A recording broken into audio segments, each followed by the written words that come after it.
they had us the first half. I'm not going to lie. Oh, could be Wayne! I think I got my swagger back. Oh! I love it, baby! Them orange britches. Something about them orange britches. Tennessee wins! By Tennessee, Jawan Jennings. Jennings makes the catch. Ball hit high in the air into right field. Going back is Sayre. And Tennessee can say hello win column.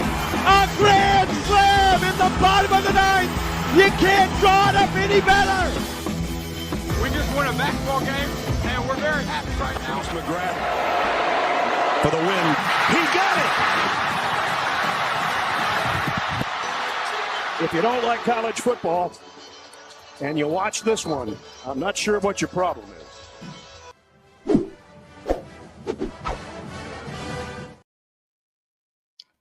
Reddit did to do, and welcome into More Important Issues. It is Sunday, November 10th.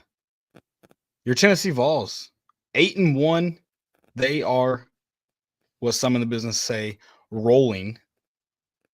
And hey, listen, maybe it's not a steamroller, but those wheels are turning, baby. They're moving. Top Straight of the on. SEC. Onward. There's more. There's another SEC game to play after this one, but for all intents and purposes, this, I mean, there's no denying it. No matter what, playoff is every week's playoff game at this point. This is a playoff game. This is a, this is for your. This is your bid to Atlanta. Go to Athens. Game day will be there. Of course. It's a night game in Athens. Had to expect it. I thought maybe they'd weasel their way out of it. Yeah, after they lost, I was like, maybe they won't go there. They did. Making it happen. 33-14 is your final Saturday night. Tennessee tops the Mississippi State Bulldogs. I can't talk. And, Landon, I'm not saying I'm a Baldoer, but if Josh Heupel had really wanted to stick it to Jeff Lebby and kick that field goal, I would have been just 2 points off. I said 34-16. It would have been 36-14. Okay. Just 2 points the wrong way. I had 38-17. So, yeah, we're both pretty close on that. Yeah, ball knowers. Mm-hmm. Some would say. I will say our predictions may have factored in Nico getting injured. We did not have that one. Don't put that evil on us, Ricky Bobby. Mm-hmm. That we take no responsibility for that action in the score prediction. We just want the credit for being close. Yeah, I mean, we could have Nico. That could have been the third quarter score probably. If Nico, They look good so far. Yeah. Yeah, it's weird. There's a lot of questions kind of circulating this team coming out of this Mississippi State game, and it has really nothing to do with the outcome of the game. It's more Tennessee's health, and especially at the quarterback position with Nico Iamaleava. So that's where we're at. I do kind of want to start with something. I have a bone to pick with people. So I'm gonna. This is my bit. No, what are you? I know. What are you doing? I'm taking it from you for just one time. Why does everybody have to be the first one to say like news? Oh, I'm glad you brought that up. I've got sources telling me. Yeah.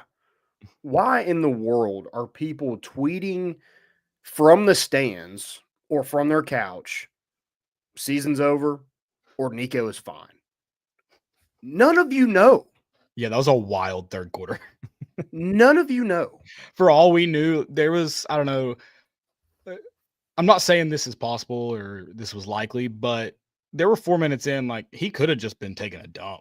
And people are like, he's fine. I've gotten word. Oh, our season's done. I'm like, he could be wiping right now for all we know. Yeah. I don't know what he, they talk about, it's been a big story in the NFL. They're eating Uncrustables at halftime. Like, maybe he decided he was feeling good. Maybe he went and got him some chicken from the recruiting room and it didn't sit right. I don't know. Like, we don't know. Yeah.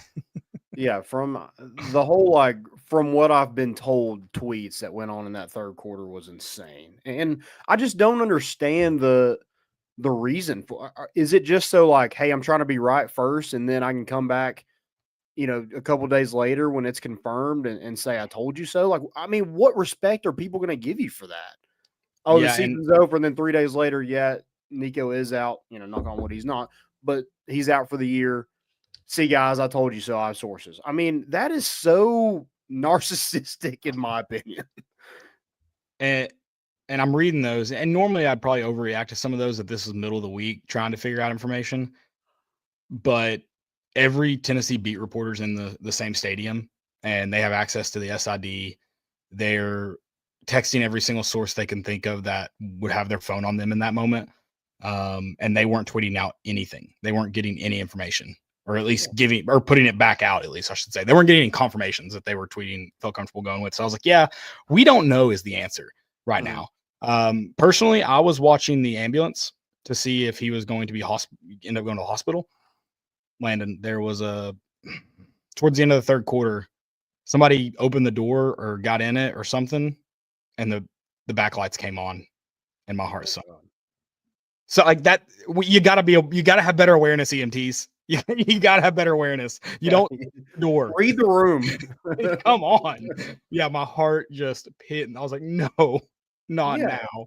And that's the thing, is like we all feared like it was going to be season ending from like him just not coming back in the game, not being on the sidelines, anything like that. Like it is scary. But the last thing I was going to do is tweet from my seat saying, "Oh, season's over," with zero knowledge of the situation. Can I tell you my uneducated opinion on it? Yeah. I think if it was something shoulder or something like that, with him not going to the hospital, and we didn't know that at the time, and he wasn't necessarily going to go by ambulance, but that's going to be the easiest way to get him there if you're going to the hospital. And the ambulance had sat in the bay the entire time, in the tunnel just under the visitor side, or not visitor, yeah, in the northwest or northeast end zone, excuse me. Yeah. So with assuming at that point that he hadn't left the stadium, he was in the locker room. I was like, probably concussion then. Like once we got to the fourth quarter and he hadn't come back out, I'm like, that's probably a precautionary thing. Like, we're not gonna put him out there with the loud music and the lights. Don't know. It could just be it may be a concussion that they are hoping to get him back next week. Because head injuries are weird like that. Sometimes you can. Mm-hmm. But why risk it if we think it's a concussion? Why put him back out there? Or why put him on the sidelines? And so that's my thought. He wasn't in a sling after the game. And I know people are going to read into that and get in their conspiracy brains and be like, well, they didn't want the media to see that. And guys, if a player's injured, the trainer is going to do whatever they can to help that injury. If he needed a sling, they would have had him in a sling. Mm-hmm. Same way in a boot. If you need a boot, they'll put you in a boot kind of deal. If you need to go to the hospital to be further examined, they would have taken him to the hospital. Like, there's no wild conspiracy. I'm speculating still, but that's what it seems to be. Yeah, him walking off and have a towel over his head. I mean, that's probably that's probably just more sadness to me. I don't think that says concussion. I think that's just like, I'm sad, I'm hurt. Well, I think if it's just kind of like the way he just kind of like was looking down, maybe it was a little bit of sadness, but I think like also when you have a concussion, like sensitivity to light is a big thing. So it wasn't just like on his head, it was like over his eyes. I thought it looked like every athlete after a football game that wears a towel over their head, personally. Yeah, when they lose, not when they win. I mean, just a sad athlete, and he's obviously gonna be sad in that moment. He didn't finish the game. Yeah. I didn't think there was anything in that video we got that could have possibly told us what his injury was, in my opinion. I mean, if it was truly a shoulder, the play he got hurt in, he comes back in and plays. I don't think if I've forgotten about that. Yeah, if he has what's it called, a collarbone, like a broken collarbone, he's not going to be able to go out there and play the next series, I wouldn't think. Yeah, and I don't remember seeing him go to the tent after that. Not to say he wasn't. They have an underground tunnel, like that's where the tent, like Disney World. Yeah. And he may have been evaluated by trainers, but I don't think they took him to the tent to further evaluate him. They certainly didn't take him back to the locker room, like you said. He played. Yeah, I don't know. I mean, it's one of the weirdest situations I've seen. They didn't even announce Gaston Moore. I didn't realize it was Gaston Moore until halfway through the first play. And when someone next to me pointed it out. And then don't know if this is true or not, but then Cooper Mays says, we didn't know that he wouldn't be out here. Like we didn't realize that he wasn't going to play at all in the second half. And so maybe it was, hey, we think this could be this. And they decided, let's hold him off. Let's not risk it. Sure. Game wasn't certainly in hand at that point, though. So that's why I have a hard time believing it was precautionary in that sense. But that's certainly a possibility. I'd be surprised. Yeah. It was a weird situation for sure. And then, I mean, I saw his parents. I started watching them, and they started getting up and then didn't go. And they ended up going just a few minutes later. So I don't. Yeah. A weird situation all the way around. For sure. I mean, what it seems like, if Josh Heupel's like, yeah, we're hoping he can go for, it seems like it's concussion. That's what it seems like. Again, that's speculation, but it seems like it's more of a concussion symptoms. And the thing with those is they're different every single time for every single person. So you never know like how long a player, like it's going to affect a player. It's kind of a day-to-day thing. Well, that and you hope that because some are worse, and you can tell right off the rip that it's going to be worse. Some are day to day. Jeff Harrison said, "Why would lose consciousness like the 201?" You're just like, "Oh God, like that's horrible." But there was nothing. Obviously, his helmet did hit the ground on that play, but he gets up and then he plays the next drive. So yeah, it just didn't seem off. But again, 2 days later, it could. The effects could hit him a lot worse. So who knows? Yeah, it was weird. Typically, because typically they do say head injury if it's a concussion, head injury, and they just said upper body injury. And I was like, if he's not out here, I think it's concussion. And my brother was like, they said upper body injury. I was like, well, if I have to choose between upper and lower, I'm calling that upper body. But yes, they do normally specify head injury. Jeff Harrison said, why would he come back out? Nico should have stayed in the locker room. I mean, I think if it's a shoulder injury that he's not going to the hospital. He's not like, once they say, hey, it's your collarbone, you're not playing, we got to get you in a sling. I cannot think of a player not coming back out. Like, he's part of a team. He loves his team from all we can tell. Like, he's going to be back out there supporting his team. And if he can, there's very few injuries that would say that you stay in the stadium for and don't go back out there. And a concussion's one of them. Yeah. And I mean, Keenan Peely was back on the sidelines with a torn ACL. Yeah. I mean, you can't just like games, like how long are you going to be able to hide that he's out against your next opponent? Like that's, I mean, in fact, Wednesday have to say something. Right. And Josh Heupel, like that's what he's going to say is, yeah, we hope to have him back. But if he's out, you have to put out. Right. But it is funny how Josh Heupel was like, I don't really know. And everybody in the third quarter was just like, season's over. Gone. And then you have Gaston Moore out here throwing 60-yard bombs that, sure, they're not complete, but we're getting PIs that we've never gotten. We haven't gotten in the last 8 years in Neyland Stadium. So, oh, dude, Miles Kitselman, that play where he's wide open, Gaston Moore is like, nah, I'm chucking it deep, baby. Did you see that play? I didn't notice Miles Kitselman was open. I'm assuming it was that throw to, I believe it was Brew. This is the one that wasn't a PI. It might have. Was it the Brew? No, Brew got a PI then. Yeah, it wasn't a PI play. It was one that was kind of. It wasn't a bad throw. It was just kind of covered up. Maybe it was a Brazzle. But Miles Kitselman is like streaking down the field. There's no one around him. And Gaston Moore, I'm throwing it to the deep. Yeah. He's not necessarily like an accurate gunslinger, but like he's slinging that thing. When I was little and played NCAA, I remember like whoever the furthest route is, that's where I'm throwing the football. Sure. I don't care what Gaston Moore was like. I don't care which line is red. I have my own reads, and it's deep ball first. Yeah. Yeah. I'm betting on my guy. He's running past this corner. I don't Sure. care who it is. Yeah. We leaving, baby. We Yeah. leaving.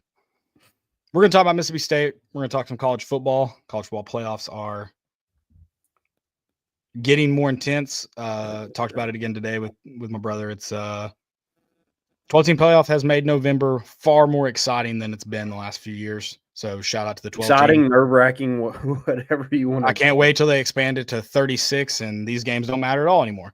Gonna be awesome. Can't wait. But yeah, it's been fun. So we'll talk about college football playoff. Of course, we'll talk some basketball. Rick Barnes, just embarrassing teams from Kentucky. What's new? Nothing. Nothing's new. I have found. I guess I'll go ahead and drop this real quick. Did you know? I just learned this today because I was on YouTube, I guess, earlier, and I ran across a Jason Williams. He's on a podcast. So I started looking him up, or I started reading about him. He was supposed to play for Rick Barnes at Providence, and then Rick Barnes took the job at Clemson, and he decided to go to Marshall. Oh, really? White Chocolate was almost a Rick Barnes point guard. Was he not good enough for Clemson, or like why Marshall? Just I mean, I guess he just didn't follow Rick Barnes there, or maybe the I don't know. Different time, so I don't know if the scholarship would have carried. Like your classes may have been. I don't know. Yeah, but I also could never imagine he wouldn't have lasted very long. I wouldn't think in a Rick Barnes team. But that's also a young Rick Barnes, and so maybe that's different. I don't know, but I think it makes this story cooler that it was an almost was situation. Almost VFL, basically. Yeah, I mean, yeah. Him and KD, almost VFLs. Yeah, I thought that was very interesting. I did not know that. So, I don't know. I mean, Jason Williams doesn't end up at Florida if that doesn't happen. Does he end up in the NBA? Does he end up with the nickname White Chocolate if he plays for Rick Barnes at Providence? That's a good point. Yeah, never want that to happen. Also got some segments, and we've got a lot of questions tonight. If you have more, we'll try and get to them. We'll do our best. So make sure you go ahead and drop those in here before we get into everything else. Here is Levi Ogle. Home run, slam dunks, give him six. Boys at MII, they got your big orange face. All year long is the place to be to hear some balls for life talking Tennessee. You can hate us if you want, but we sure ain't worried about you. We got more important issues.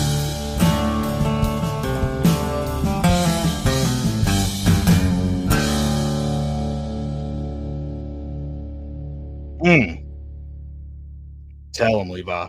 It hits. Always hits. Like I said, Tennessee marches on to 8-1. And I get it, guys. I get it. It doesn't in the moment, these games haven't hit the way you want them to. You haven't been blowing everyone out on the way. I mean, you still beat Kentucky by 2 possessions. You still beat Mississippi State by,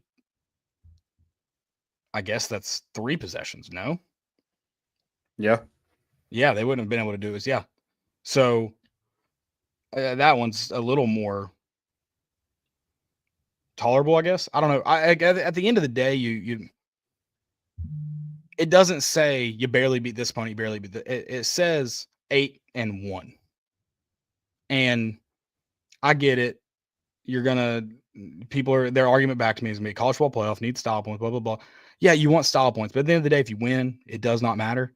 Indiana jumped you in the AP poll because they're 10-0. But I also don't understand why beating Michigan should not have been the qualifier for jumping us. They should have jumped us before this, but I digress. Well, Also, they're trying to put jumped Texas up for, they're trying to count that as a quality win for Texas. Right. So Right. It does make sense. But anyways, at the end of the day, just win. It does not matter. And just enjoy this. Enjoy this ride. Yeah, it's not always going to be perfect. But 8-1's pretty freaking cool, if I do say so myself. Yeah. This has been a really fun season so far. Yeah, it probably hasn't gone exactly how we expected it to, but have they ever gone the way we've expected them to? Right. And so maybe it has gone exactly how we expected it to. Sure. Sure. I mean, you have one of the best running backs in the country. You have you have one of the best defenses in the country, one of the best defensive linemen in the country. I mean, this is fun. Sue me for thinking that. But like you said, I'm having fun. Dylan Sampson now number 7 in yards in the NCAA and tied for 3rd in touchdowns. Okay. I wonder what he's got to be creeping up there in Tennessee's all-time yards list too. I'm not sure what exactly that is. Joe, if you want to see what that is, I'd love to know exactly. I think he's 6 sounds about where he should be after that game. Because we looked this up like 2 weeks ago. We talked about it 2 weeks ago. And I think so. In yards, he was like 20th in total yards in a career. Is it season then that we looked up? Maybe. Which that seems high. He just surpassed 1,000. But maybe. I think another thing that he's not. He went in and out of this game a little bit. It seems like Tennessee's kind of limping to this game in Athens right now, and that's where I'm a little nervous about it. Obviously, we don't know like what the Nico situation is going to bring, but Dante Thornton went out, Andre Keurig went out, Javonte Spraggins went out some in this game. I mean, there just seems like a lot of injuries going on and kind of piling up. And like you want to get past this Georgia game, get to the UTEP game, who cares? Just win that one. With whoever you got on your roster, you should be able to take care of business and then get to Vandy. But like Tennessee needs to get healthy in the next 6 days. And I know that's not an easy thing to do, but it just seems like Tennessee needs to be somewhat healthy going into this Georgia game, when they're kind of a desperate team trying to get off the mat after that Ole Miss loss.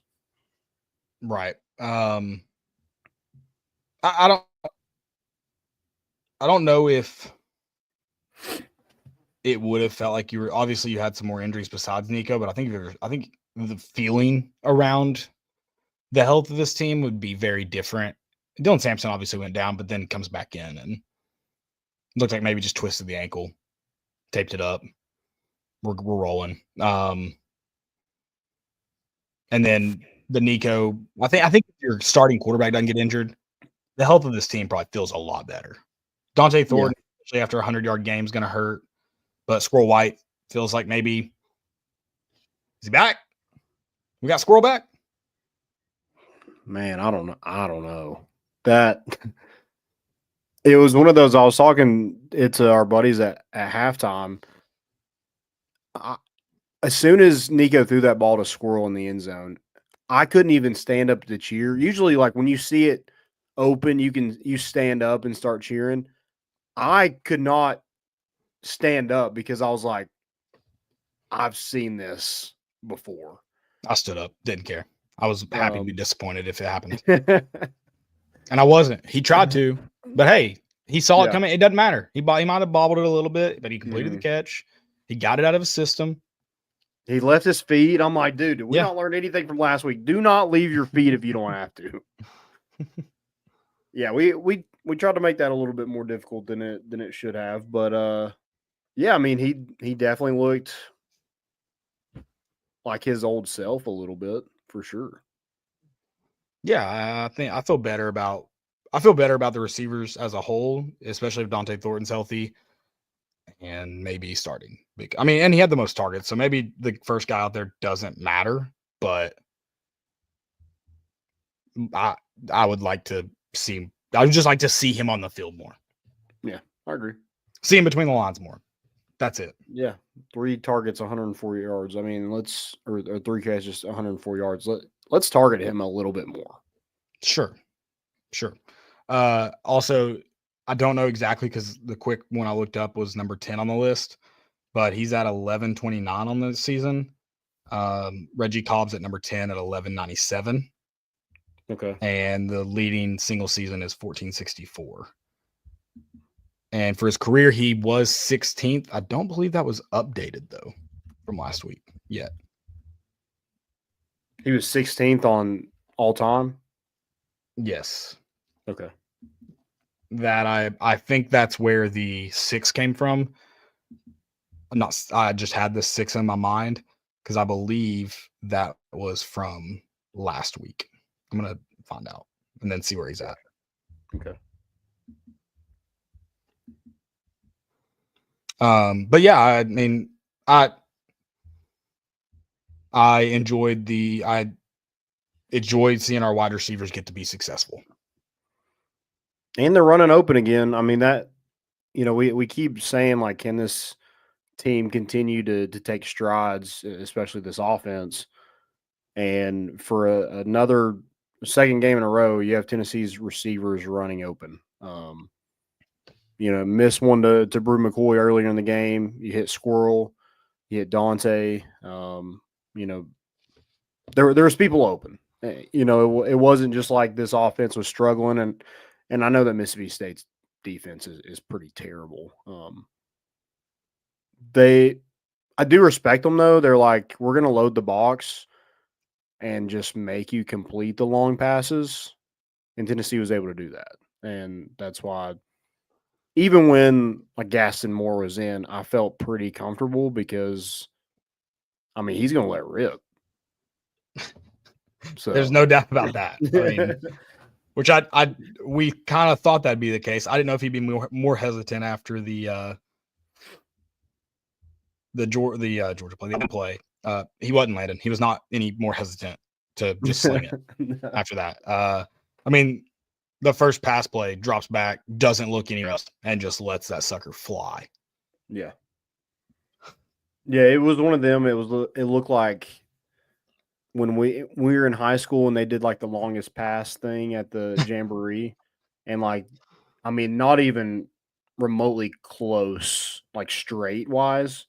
They're just throwing it like all over the field, just launching it as far as they can, not even looking at the target. That's what Gaston Moore did on That was a good throw. That first one was a good throw, though. Yeah, it was, but it looked like there was no. It wasn't like super easy. I mean, he just baseball threw it from center field. Yeah, no, he definitely. Yeah, he stepped into it a little bit for sure. Yeah, for sure. I have 2 things I feel like need to really be mentioned. The first one, not as important, just of note. What about the 22 personnel with a wing T variation look to it? What was that? I've never seen that formation, I don't think, in my entire life. 2 H-backs? Yeah, that was strange. Thought it was kind of sick, though. I was like, yeah, sure. Make football like, great again. Are we going to the veer? Like, what, yeah, I was pumped. I was pretty excited for that. I guess I'll go deja vu. I thought I needed to go block somebody, playing receiver. Yeah, I thought Mississippi State was going to come out in a 4-4 the next defensive possession. To add this on before I forget, I would love to see a variation of, because there was a lot of Ethan Davis in the 22 personnel last night. I would love to see a variation where you bump Ethan Davis outside late away from a nickel and get him matched up with a linebacker. Like, don't let a nickel get to him. Or you make a safety defend him deep and it's a quick short route. Like, I think he's a real big threat at tight end if you can just get him in the right mismatches. And I thought he played well last night. I thought he was probably your second best tight end of the night. Which one? Ethan Davis. Okay. I thought he played well. I would like to see, if you're going to go so much like 2 tight end sets, I would like to see them utilize a little bit more than 2 catches. Sure. But they were also, we know why they were in there because we had to run the football and they were in there to block. Yeah, 100%. 100%. But like a good defense, like if you're going to go to that to protect your quarterback, have a little bit more protection, you're going to have to utilize them in the passing game to make them respect it. So, sure. Going for it didn't really matter against Mississippi State. Because I'm kind of convinced that formation was put in at halftime. Probably. I don't know who dreamt that up, but that just looks like I don't know. It was weird. I liked it. I think we should just have Jackson Moy just be like, hey, do you want to play offense some this half? And it's yes or no if we're going to go some of those heavy sets or not. Sure. Also, next thing of note, and the most important thing of note, Tennessee scored on the first possession this game. And what I would call a back-breaking penalty, a first down reversed for assisting the runner. And we score on the next fourth down play after Josh Heupel protests. Just SEC refs in general, I suppose. Dude. That never gets called. And, of course, it got called on us. It never gets called, but it was it's normally not as blatant. Like, normally it's a bigger scrum. Yeah. It hadn't started scrumming yet when he grabbed him. I think it was Lance Hurd. It was pretty sick. It was pretty sick that Lance Hurd did grab Nico, but he also just had the defender in between them. They sandwiched the defender. And so it's pretty much just them two. And you obviously can't do that, but also kind of respect it as a offensive lineman. Hey, sure. If you're trying to move your runner forward, you're in front of them. I don't. Gotta do something. Yeah, gotta do something. That's an effort foul. That's an effort foul. I'll take it. Yeah, I would rather you do that than just stand there and just watch the play happen. I do think it was so blatant that flag came in so late. I think the ref thought about it and he's like, yeah, that was pretty bad. I think I have to do that. I mean, that's the thing, though, is you didn't think you were going to get the first down unless you did it. So, yeah, see if they'll throw it. Find out. Yeah. I like it. I like it a lot. But then also they don't know where to spot it. So we get time to, I guess, think about it. And it gets wide open. Yeah. Yeah, I think the offense, especially in the first half, it looked like Nico was going to have over 300 yards, 3 or 4 touchdowns. It was going to be that kind of game for him, and for him not to be able to finish that sucks. Sure. And it did slow down. I think it took us a while to get the run game going. Dylan Sampson obviously has that fumble in Mississippi State territory. I mean, it was probably all around the 5-yard line. Now, it didn't end up mattering because boo freaking Carter. This is the most impressive freshman season I've seen from a defender in a long time at Tennessee. And it took them so long for them to just notice Boo Carter. I mean, first they weren't starting him at the Star, and now they're starting him. And then they're like, yeah, I mean, we knew it. We knew how good Boo Carter was at turning kicks. Watch his freaking highlight tape. And then they finally were just like, yeah, let's give him a shot. And he looks like D. Williams. I don't know how you see this in practice, but maybe they also did know that guy's never heard of a fair catch. Oh, yeah, he ain't fair catch. So get too much confidence, man. Yeah. I think it takes one time to lose that confidence if you get your, lack of a better term, shit rocked. Because how many times did he sprint forward at a ball? I'm like, that hit's going to feel different. Yeah. Yeah, he might it might take him just one time to get hit. Maybe like a Nico thing. Maybe it just kind of you got to get hit once to feel it. I just want him to know that I loved it last night. It was electric. But also, for your sake, let's learn what a fair catch is. Also, Boo, you're faster than everyone on that field. If you have the edge, go, brother. I think he has 1 touchdown last night. If he had that, it ended up being, I'm sure he didn't realize at the time, it was an up back that was free. And if he just goes, it was running to the north end zone. If he just decides I'm beating this guy outside, he tried to run him into a blocker. If he just says this guy has no chance of catching me because he doesn't, I think he scores there. It's just him and the kicker. Mm. Yeah, there was one Hunter, where he definitely missed a lane. And is it the one coming back to you? Was it coming to you? Yeah. It was that one. Cuts it back left. If he had just if he beat the guy to the sideline, he probably would have walked into the end zone. Yeah. Yeah. I mean, that's fun. I mean, he's electric. He got you 3 in the half. He also stopped that punt that just kind of rolled back to him. I mean, that ball was going to roll forever. He picks it up and just runs straight out of bounds to limit how far it was going to go. So, yeah, I thought he did really well. I mean, obviously you want him to be smart, and but I mean, the man just reeks of confidence. So I would take that over the latter.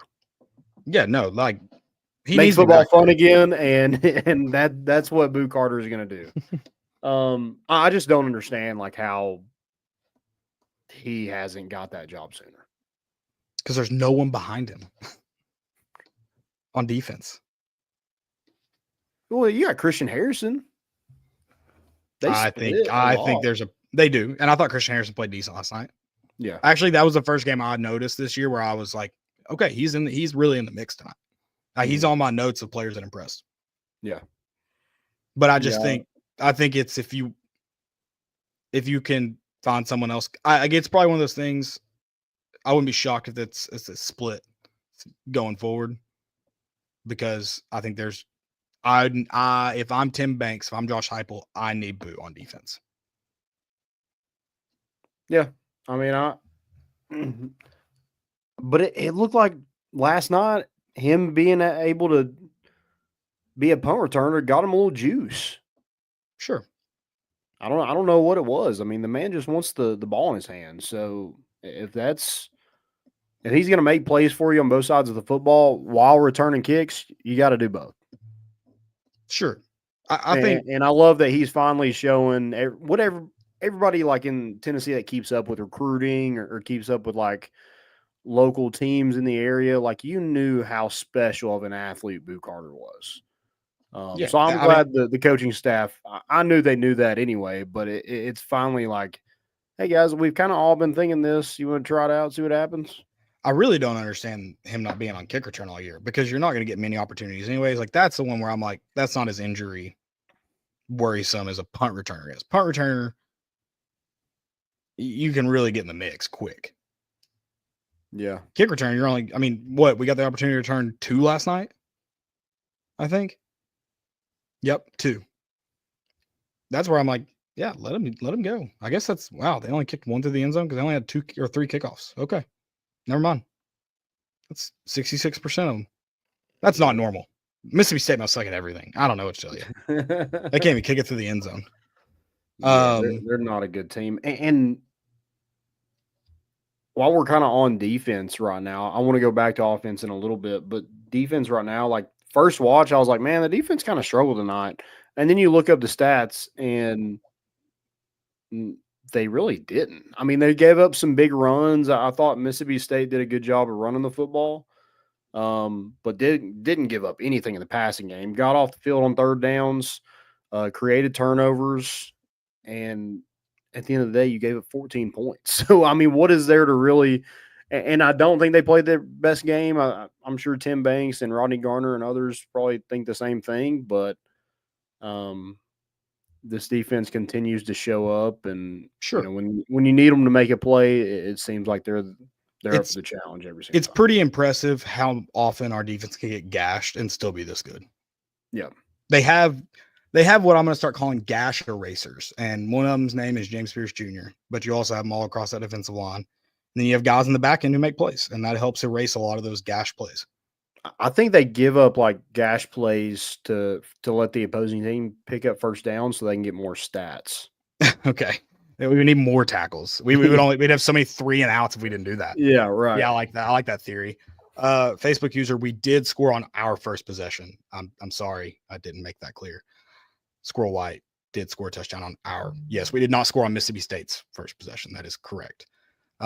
We were gonna burn. Cam Seldon was not gonna get redshirted. We're not deep enough at running back. He'd already played in 4 games coming into this one. We have 3 games left in the regular season with playoffs. That guy probably is transferring in this day and age in college football. They weren't going to save a red shirt. Yeah. Like we went into this game without Deshaun Bishop. Tennessee's probably going to use 3, especially this late in the season with Dylan Sampson.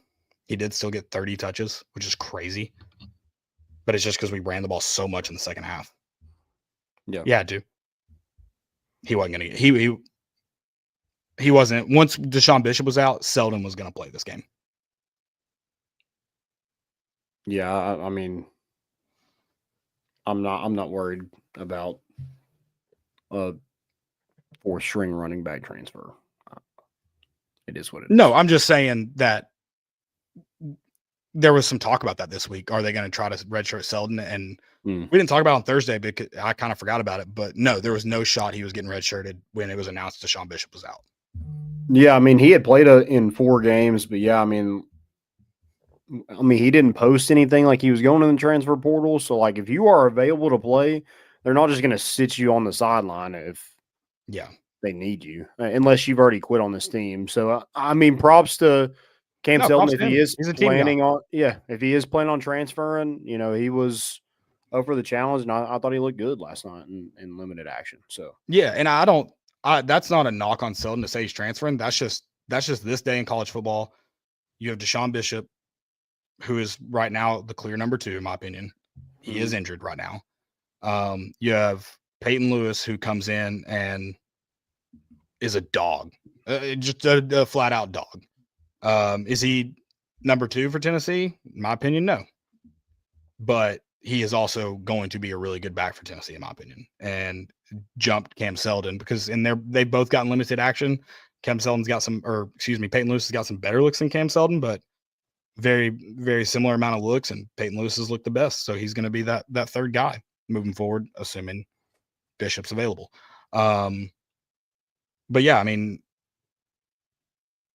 seeing Cam Selden going forward, even if Bishop's healthy, wouldn't shock me. They like him in the pass protection, so he's going to get looks. And listen, in Josh Heupel's offense, if you're on the field, there's a good chance you're touching the football. Get on the field any way you can, you may touch the football. They're not going to sub you out. They're not subbing just a sub in this offense. No. Yeah, it's fun to watch kind of how like everybody's kind of getting their own like running the football. You know, Deshaun Bishop was a walk-on, and at one point was top 10 in rushing yards, with the leading rusher in the SEC being Dylan Sampson, who he backs up. So, you know, it's been fun to see them run the football this year, and, you know, I hope that can continue. Hopefully, you know, whatever he's got going on with that ankle is worked out, and Deshaun Bishop is back for Georgia, because I think I like what I've seen from Peyton Lewis, but I think Deshaun Bishop gets in on that 4th down run 10 out of 10 times. I get why it was Peyton Lewis instead of Dylan Sampson there, because Bishop obviously was injured. So I'm saying this is who's available. Yeah. That being a 4th down play, I think you got to go with your guy. I think you sub and go with your guy. Yeah. I get why it was Peyton Lewis, and I know Peyton Lewis did something better last week, or did it last week against a probably better defensive front. But I think when it's 4th and goal, and we need this, you go with your guy. Dude, if he bounces it, I mean, if he bounces it, he's strutting in. He's got the ball here. No one touches him. And I get why you follow your blocker there. Like you just trust your blocker there. And unfortunately, Mississippi State made a good defensive play too. But yeah, I think if it's Dylan Sampson who's available, or if it's Deshaun Bishop who's your number 2 typically, yeah, I think it's a touchdown. Yeah. And Tennessee, just like as a team, they have to finish. Like the fumbles in the red zone, like that can't happen against good football teams. It's crazy. Going for it. Yeah. The going for it on 4th down and not getting it on your own goal line, like after you get a pick in your own like 10, like at your own 10 or at their own 10, like you have to get in. Yeah, that was a tough sequence. Yeah. Well, it's just one of those that I'm like, this poor defense. And dude, Dylan Sampson was livid with himself after he fumbled. Yeah, because I mean, it was the helmet was put right on. He got hat to ball. It's one of those that you did everything right, and it's still like you just didn't have the ball when the play ended. So, and it's unfortunate that it's happened. Like that was the 3rd consecutive week that it's happened. If that's one, you're probably not as mad at yourself because it was just a heck of a play by Mississippi State. But also, that's the 3rd week in a row you fumbled when you hadn't fumbled until 3 weeks ago. So it's incredibly frustrating how it happened. I feel for him as an athlete in that moment, because that would suck for the way that sequence is played out. Yeah, and it's kind of hard. I'm like, would I rather us fumble in our own territory or in the opposing team's territory? I think with our defense, if we're gonna have them, I think I'd rather them be on their side. No, because then they got to go the length. No. Oh, sorry. Yes. I'd rather be in Mississippi State territory. Yes. Correct. Yes. Yeah. As much as that sucks giving up points, you don't want to gift a team 3 because you have a defense who could stop them from scoring still in that scenario. So don't gift them 3. Yeah. The way they've occurred have been okay. Mhm. You don't ever want to see them, but they've been fine. like a punt, but it just seems like Tennessee's rolling. They're on their way to points, and then that crap happens. Yeah. And it's just so heartbreaking for an offense that's just every week trying to find their footing, and sometimes they just can't get out of their own way. Yeah, absolutely. It's very frustrating. I also, Landon, I do have an apology to issue. We talked a little down on these Mississippi State running backs. Davon Booth. What do I need to do to get you in Knoxville, brother? Because you ran that ball like a dog in Neyland. Yeah, he's pretty good. And I know we just weren't defending the A gap at times, but he had a little gear to him, a little gear shift to him. I don't know much about him, but if I watch a guy go for 125 against this defense, I respect it. Game respect game. Yeah, I mean they ran the ball well, and Mississippi State has ran the ball pretty well so far this season. And I mean it's kind of like Jeff Lebby obviously learned from Josh Heupel, and like their main thing is like we're going to run the football, and that's how we open up everything else. Like that's how these two offenses operate. And it looked like it was working too until Tennessee's defense was able to get home on Van Buren. I mean, that credit to him too. What Caleb Mitchell has coined here, escapability. His escapability last night for 3 quarters was very impressive. It took Tennessee at least 2.5 quarters. No, it was the 4th quarter before we got our first sack. Really? Yeah. I mean, he ran for his life all night long. Wait. Or was it? Maybe it was late in the 2nd quarter. So they were going to. I'm trying to remember which direction they were going when it occurred. But it was late in the game before we got off. Now, we were able to bring him down plenty of times, even for like 1-2 yard gains, but he was able to get away from sacks for a lot of that game. Well, even Pierce's sack, it was like just a 1 yard loss. He almost got something out of it. Yeah. Mm-hmm. Okay, Yeah, so I thought we sacked him at least their first drive. That was the strip sack, at least the first drive of the second half. So it may have come late in the 2nd quarter. It may have been the first one. I thought it was a little bit longer than that. Was Jenkins a strip sack?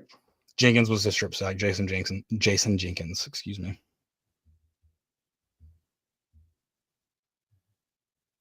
Dude, I mean, when that team is able to get home, like it's hell, because then like on third and long, they're coming.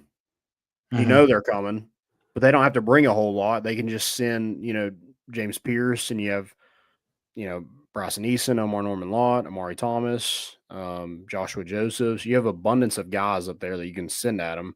Only bring 4. Your linebackers are playing decent in pass coverage right now, and your secondary is playing phenomenal. I mean, that was the best I've seen this secondary play as a unit, I think. Besides maybe Alabama. Yeah, probably. I thought in the moment during the game, I thought the first sack was by Bryson Eason in the 3rd quarter, but the first one was Jason Jenkins early in the 3rd. Okay. Yep. I did forget that this fumble was a strip sack. I mean, they couldn't complete anything on the defense. They couldn't complete anything, but also poor Johnny Daniels. My boy don't got hands. He can't catch. I don't know how many targets he had. He had at least 3.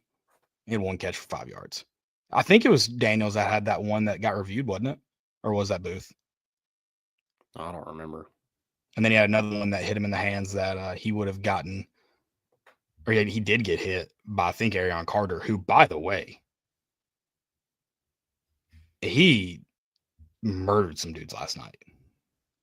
That's what I felt like. We played really hard-hitting football last night. Not that it was we hadn't pretty been physical. I mean, obviously with all the injuries, dude. but it was physical. It got chippy. But not that we haven't had hard hits here and there throughout the season or hadn't played really physical throughout the season, but last night just felt like hard hits all over the place. I mean, Van Buren got hit good a couple times. Yeah. I think, and then, I mean, dude. Nico got hit pretty good. Yeah. That's another one I got to go guys who impressed. Jeremiah T-Lander, that dude made tackles all over the field. And like Jeremiah T-Lander does, they were not soft tackles, Landon. I mean, yeah, the dude made he had an arm tackle where I thought he overran a guy in the flat and abused him. I mean, I don't know how you hit someone that hard with an arm tackle, but my word. Jeremiah T-Lander's running towards me, I'm going down. I don't care. I don't care where I'm at on the field. It might be 4th down. I'm short. I'm going down. I'm doing what Van Buren did. I'm going short. I don't care. That's what he did. I don't know who was at that play, but he saw Jeremiah T-Lander probably somewhere on the field. He knew he was on the field. He's like, I better slide or I'm going to die. Yeah. Yeah, I like what I'm getting from those sophomores right there. I do think with Tennessee getting gashed recently, like just the absence of Keenan Peely as it shows up in games. Sure. Just because like you see where not everybody gets lined up exactly probably when you want to.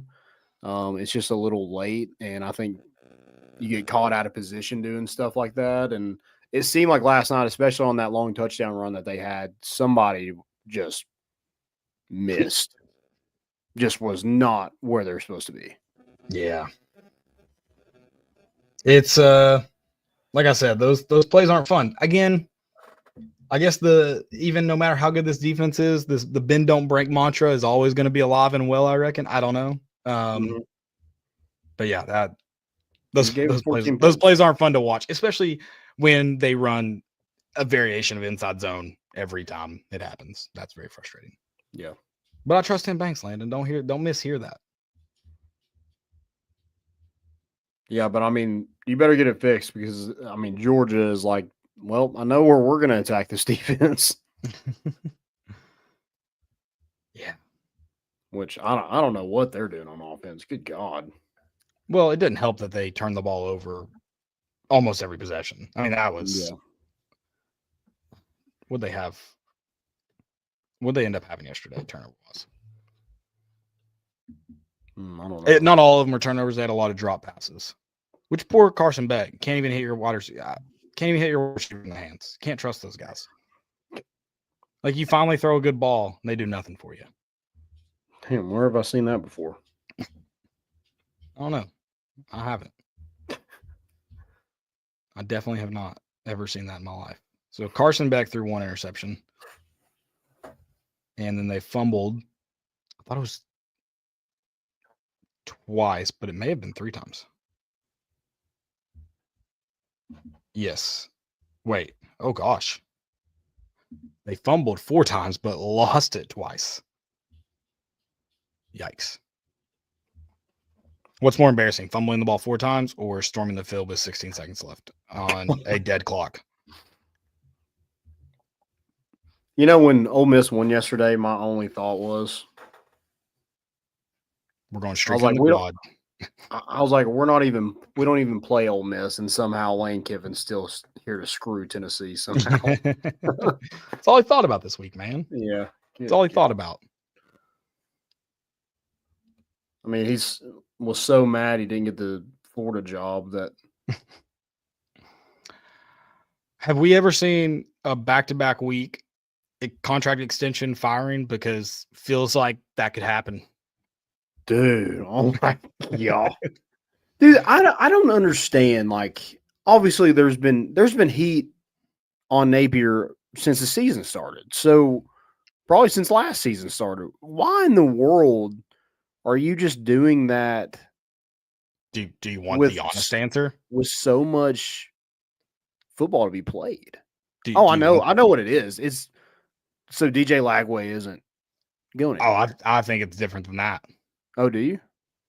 I think it's to keep fans mad about something that's not as embarrassing as whatever going on in that basketball program. Oh, okay. Yeah.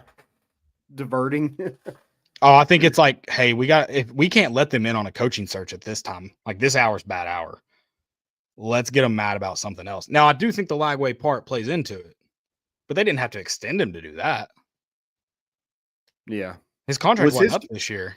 It wasn't? Okay. I don't didn't think know. so. I don't think so. I didn't guess know we'll that. look it up. Because this is his third year, no? I think so. Yeah. Surely he wasn't on a 3-year contract.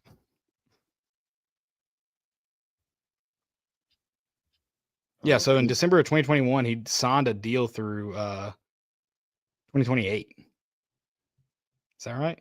Am I reading that right? Yeah. 2021. So, okay. Yeah. That was his first year. And then he signed a deal through 2028. And then so they just extended, like they didn't need to extend him. So the buyout went from 26.7 million to I don't know what now. Did they give him more years? They're like That said that was- 2028? Hold on a second. That said that was in what is it? What did I read the wrong day? Okay, this is October 16th. This is October 16th. So they're just rehashing it. They had to give him more years. Jeez. Yeah, I mean, whatever's going on, I mean, that Florida AD, you can extend all you want to, buddy. You're probably gone at the end of this, too. Yeah. All these are old. Why are there no new articles on this? I mean, to just tie your name to mediocrity is insane. But hey, I respect him. I appreciate that. I'd way rather Billy Napier be there than, a Lane Kiffin. So, Right. So did they extend him or did Strickland just say like we're not going to fire him? that's what I thought it was. He just said that we're not going to fire him. Yeah, that's what I just thought that. Yeah, we're sticking with Napier. That's all. Seems like if you have to announce it, that probably means you should fire him. No, yeah, 100%. Like if you have to say that, that's tough. Yeah. I think we need to do another standing O. Okay. Max Gilbert is back, baby. I told you all. He's back. He didn't wear black cleats, but I still love it. Andy hit one from 51. This wasn't just a hey, give him chip shots, let him get cozy again. My boy stroked it from 51. I don't know if he was nervous at all. I was nervous for him. Oh, brother. Well, and I got nervous with every other one because I was like, he already hit one. We don't need to keep pushing this. Yeah. And then they line up for a 51-yarder, and I was like, oh, buddy, we really don't need to push this. I mean, yeah. My boy struck. He's got some stones on him. And I don't know if the Vestal side of Neyland has better eyes or what it is, but I was on the west side this game, and the south end zone starts cheering a lot louder when they can tell the field goal's in. North waits for the signal. It's very tough because I can't tell where the ball's at all. I go with if I'm in the north end zone, they're kicking it through the south end zone. I'll wait on the crowd reaction. Yeah, but they do it earlier. Like they do it as it's getting to the. Yeah. They start getting up. They know. They just know. We know in the south end zone. Yeah. I mean, that's like the Chase McGrath kick. I'm like, is it? I had to wait on their reaction. And then I took off. Didn't even wait for the signal. Gone, baby. Knew it. My pants were off the moment that ball left his foot. Yeah, that was good. Very happy to see him grooving again. Yeah, 15 points in a game. He outscored Mississippi State. It's a good point. I wonder what his points on the season are now. He's a redshirt freshman. This could be your all-time leading scorer by the time he gets done. He's got 86 points on the year, baby.